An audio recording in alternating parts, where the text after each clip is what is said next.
Mariah Carey. How are you? I haven't seen you in a while. I know, it's been a while. You're looking fantastic. You well? As are you. Yes, I'm good. Thank you. Very, very much. And wow, we just heard your new single, Touch My Body. Uh-huh. Ow! You love to drive us wild. Might as well. Somebody's got to do it. No. That track hits the spot big time. Well, we're just really excited because a lot of big things going on with the single in America, and this could be a really exceptionally great day for me because of the numbers that I heard about the downloads and all the stuff that's just like, thank God and thank the fans. Touch My Body is a great track off a great album called E=mc². Yes. Have you always been a physics fan? Always, ever since I failed remedial math. I literally dropped out of math like in 7th grade. I couldn't handle it. Yeah. And it's crazy because my father worked on He was a brain box. He was so mathematical that I'm like, I didn't get that particular gene. I don't know why. Me and you both. we took the liberty of trying to work out what E=mc² might mean in Mariah Carey's world, and we thought it means entertainment equals Mariah Carey squared. Well, thank you. That's a big compliment. I meant emancipation because the last album being called The Emancipation of Mimi. Yeah. Kind of made it make sense with the E=mc to the second power. Delicious. Because it's like, you know, emancipation part 2 and kind of times 2. It works on so many levels. Yeah, and I think it's funny because of the fact that, you know, clearly Einstein and I have so much in common. It's nice to see that you're still excited by it all because, you know, it's your 10th studio album. That's, well, you debuted in 1990. That's like 18 years of musical shenanigans. Which is amazing because I wasn't even born yet, so I don't know how that happened. Exactly. You were performing from the womb. Well, you put so much of yourself into your album. I mean, do you get nervous by people's reactions, chart positions, or do you not give a flying freak? Honestly, I don't give a flying freak. Good for you. I care about my real fans, and I care about what's making me happy as an artist in terms of self-expression. So. We just spoke chart positions, and I was wondering, because you've had 17 US #1 singles. That's only 1 behind Elvis, 3 behind the Beatles. Would you like to stick it to Elvis and the Beatles? Oh, come on. I mean, no matter what, they're historical figures. That would be exciting to be bigger than, you know, to get more #1s than Elvis and the Beatles. Well, I mean, the Beatles changed the world, and clearly I'm not, you know, I don't think that I'm contributing to history or anything. I mean, like, but in a way, I guess as a female artist, you know, accomplishing these types of things and breaking records and things like that, it is a huge deal for me because it hasn't been done by a female before. So that's an emancipating moment, and that's something that makes me feel really proud. Undeniably, you're up there with the ultimate musical legends, like your Beatles and your Elvises. I tell you where else is legendary, though. Your diva-ish reputation. Oh, that is legendary. I looked in the Oxford English Dictionary under diva. It said, see Mariah Carey. Yeah, right. I'm joking. It didn't really. What it did say are 2 things. It said, A, a distinguished woman singer, or B, an extremely temperamental woman. Which best describes you? Now, which dictionary did you look at? That's the Oxford English Dictionary. I've been hearing diva since I was little because my mother sang opera, was an opera singer, still sings. She sang jazz and she sings all different types of music. But the thing that's funny to me is, like, I heard my whole life, my mother was always like, so-and-so is very much the diva, and da-da-da-da, but she didn't mean it in a negative way. Like, in that world, being a diva is a huge compliment. But now that the word has become, like, you know, just synonymous with basically calling someone a bitch, on one hand, it's an insult, and the other hand, to me, it's a compliment. So if they want to call me a diva, cool. I don't think that I really have, like, these diva behavioral moments. But even if someone's working for you, if you're like the nicest person in the world, they'll just be like, whatever.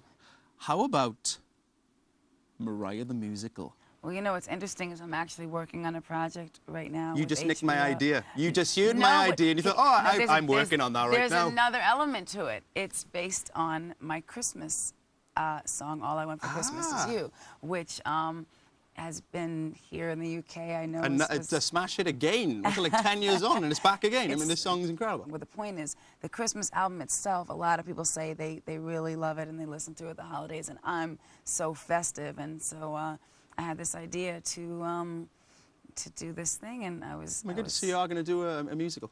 It'll be a movie with music. I don't know how it'll end up getting done, but I do know that, you know, it's there are some very exciting details about that too, and about who's involved in writing it. And I'm very excited about our Your up-and-coming idea. project. Yes, I love our up-and-coming project. Mariah, you're about to perform That Chick from the album. Yes. Anything you would care to share with us about this track? This is a lot of people's favorite track on the album. I like it a lot. I kind of took the approach when writing it, lyrically, is more of like kind of like a rapper would write about themselves or whatever, rather than how, you know, I would normally write a song. That was my little, you know, was my little mindset. Fantastic. Well, all that's left now is to hear it. More from Mariah after the break, but right now, here's That Chick. Hi there, welcome back to 4Music Presents Mariah Carey. Coming up, Mariah will be performing another track from her new album, but for now, let's chat. You've said that this album is your favourite work you've ever done. I believe you, but honestly... Everybody does say that. Everybody does say that. Yeah. But I can see how passionate you are about this. So. Well, what it is because it feels like part 2 of The Emancipation of Mimi, which was really, you know, a great defining moment in my career and in my life. It's just like taking that to the next level and having fun and enjoying myself.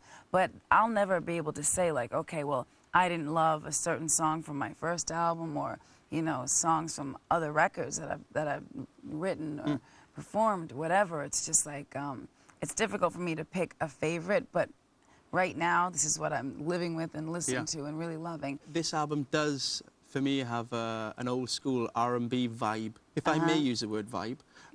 Would you agree? I think, yeah, definitely. Some of the songs are definitely giving you, like, old school R&B moments. Is this your musical heritage coming through? Well, I think it's always been there, but if people didn't actually buy albums of mine, or they just listen to whatever single was played on a pop radio station, then they wouldn't necessarily know. Clearly, I mean, you're loving your music, and I'm really interested to ask you who you're currently listening to. Who's on Mariah Carey's cassette player at the moment? Oh, my cassette player? Yep. Well, I can't say that I have a cassette player, but I was able to actually work with a lot of people that I, you know, love their music. It's got to be nice. Like, you know, worked with T-Pain on this record, and on a song called Migrate, which is the first time I collaborated with Danger. That was really fun for me.